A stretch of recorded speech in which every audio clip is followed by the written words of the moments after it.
Indonesian تبلیغی ساتھیوں کی ممبئی روانگی۔ کورونا کی روک تھام کے سلسلے میں 3 ماہ قبل اچانک لاک ڈاؤن کے نفاذ سے لاکھوں افراد مختلف مقامات پر پھنس گئے۔ ان میں انڈونیشیا کے تبلیغی جماعت کے 10 اراکین بھی لاک ڈاؤن کے باعث ناندیڑ میں پھنس گئے تھے، ساتھ ہی ان کے 2 ترجمان ساکن دہلی بھی ناندیڑ میں پھنس گئے۔ ان پر مختلف دفعات کے تحت ناندیڑ کی عدالت میں مقدمات درج کیے گئے تھے۔ انڈونیشین ساتھیوں میں 5 خواتین اور 5 مرد شامل تھے، جبکہ دہلی کے ساکن 2 ترجمان، 1 مرد و 1 خاتون شامل تھے۔ ان تمام کو 2 مرتبہ قرنطینہ میں رکھا گیا۔ 20 اپریل کو چارج شیٹ داخل عدالت کی گئی، 2 معاملات میں بری کیا گیا اور تیسرے کیس میں جرمانہ عائد کیا گیا۔ 6 جون کو قطعی فیصلہ ہوا۔ ان ساتھیوں کی رہائی کے لیے علماء کرام کے ساتھ وکلاء برادری اور تمام ملی جماعتوں نے حد درجہ تعاون کیا۔ عدالت میں کامیاب نمائندگی کے بعد ایڈوکیٹ امجد صدیقی نے ایک پریس کانفرنس میں کہا کہ تبلیغی جماعت کے اراکین کے ساتھ ہندوستان کا رویہ قطعی نامناسب ہے۔ انہوں نے کہا کہ تبلیغی جماعت دعوت دین کا فریضہ ادا کرنے والی جماعت ہے۔ انڈونیشیا سے بھارت کے دوستانہ مراسم ہونے کے باوجود انڈونیشیا کے اراکین جماعت کے ساتھ جو رویہ اپنایا گیا ہے، اس سے ہندوستان کی شبیہ متاثر ہوئی۔ مقدمات سے برات کے بعد ضلع ایس پی نے انڈونیشین تبلیغی اراکین کو فوری طور پر ممبئی لے جانے کی ہدایت دی۔ اس طرح یہ ساتھی گزشتہ روز ممبئی پہنچ گئے۔ اس طرح وہ اپنے وطن واپس ہو رہے ہیں۔ انڈونیشیا کے 10 تبلیغی جماعت کے جو لوگ ہمارے پاس ناندیڑ آئے تھے، ان کے خلاف میں اسٹیٹ نے 3 قانون پر مشتمل FIR کیا تھا۔ سب سے پہلے یہ تھا کہ انہوں نے فارین ایکٹ کی خلاف ورزی کی۔ دوسرا یہ تھا کہ انہوں نے مرض متعدی کا جو قانون ہے، وہ قانون دفعے 3 اور 4 کی خلاف ورزی کی اور اس کو پھیلایا، کرونا وائرس کو پھیلایا۔ تیسرا یہ تھا کہ انہوں نے کرفیو کا جو یہاں تھا اس کی عدول حکمی کی، 4 سے زیادہ آدمی آئے اور لہٰذا یہ 3 دفعات 3 قانون کے تحت تھے۔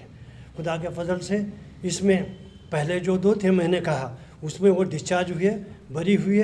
البتہ تیسرا اس میں چونکہ یہ پینڈنگ نہ رہے، وہ زیادہ نہ رہے، ہم نے گناہ قبول کیا۔ ہم کو 500 روپے جرمانہ ہوا، ہم نے جرمانہ بھرے اور جرمانہ بھر کے ہم نے بری ہوئے اور اس طریقے سے ہم کو برات ملی۔ اس کے بعد حکومت نے یہاں پر نظر ثانی 397 CRPC کے تحت نظر ثانی درخواست داخل کی، اس کا ہم نے جو ہے دفاع کیا اور وہ بھی ہمارے موافقت ہو گئی۔ اب حکومت کو سوائے چھوڑنے کا کوئی چارہ نہیں تھا، لہٰذا حکومت نے ہمارے آگے وہ جانا چاہے تو جا سکتے تھے ہائی کورٹ، لیکن نہیں گئے، کیونکہ اس قدر بہترین مدلل و فیصلہ ہے کہ 1 منٹ میں نہیں ٹکتا تھا، اس لیے سے ان کا ریویژن ختم ہو گیا۔ اور ریویژن ختم ہونے کے بعد انہوں نے یہ سوچا سمجھا ہوں گا کہ اب یہاں کے مسلمانوں کو ستانا ٹھیک نہیں، انہوں نے اپنے کورٹ کے فیصلے کو قبول کر لیا۔ اس طریقے سے یہ لوگ بری ہوئے اور چلے گئے۔ ایک چیز یہ تھی کہ فارینرز رجسٹریشن ایکٹ کے تحت جو پابندی لگائی گئی تھی، وہ پابندی انہوں نے کل واپس لے لی۔ وہ واپس لینے کی وجہ سے اس کا تعلق عدالت سے نہیں تھا، it is a extra judicial proceedings ہونے کی وجہ سے تعلق نہیں تھا، انہوں نے خود واپس لے لیا۔ اور اس کی وجہ سے رات کے 1 بجے ہمارے انڈونیشین بھائی ہمارے یہاں سے خیر خوبی سے عدالت کے احکامات کی بنا پر پولیس کے ذریعے سے باعزت طور پر انڈونیشیا قونصلیٹ بمبئی پہنچ چکے۔ خدا حافظ۔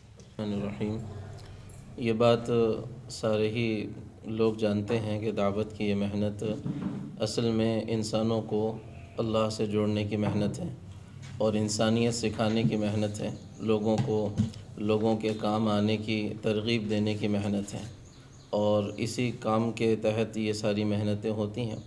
اس وقت کرونا وائرس کے عنوان سے جو کچھ دعوت کی اس مبارک محنت سے متعلق غلط فہمیاں پیدا کی گئی ہیں، اللہ کے فضل سے ہمارے پاس جو وکلاء حضرات ہیں، انہوں نے اس کا بہت اچھی طرح سے تعاقب بھی کیا ہے اور بہت اچھی طرح سے ذہنوں کو صاف بھی کیا ہے، اور اللہ کی مدد شامل حال رہی۔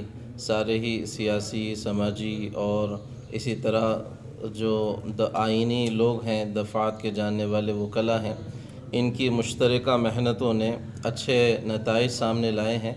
تو صاف ہوا اور کورٹ کا بھی فیصلہ صاف طریقے سے آیا کہ جو کچھ یعنی ان کے خلاف غلط میسج پھیلایا جا رہا ہے وہ انتہائی غلط ہے، اور یہ دعوت کی محنت انتہائی پرامن محنت ہے، اور اللہ کے فضل سے پھر جماعت جو یہاں رکی ہوئی تھی، جو انڈونیشیا کے احباب تھے، وہ بھی واپس ہو چکے ہیں۔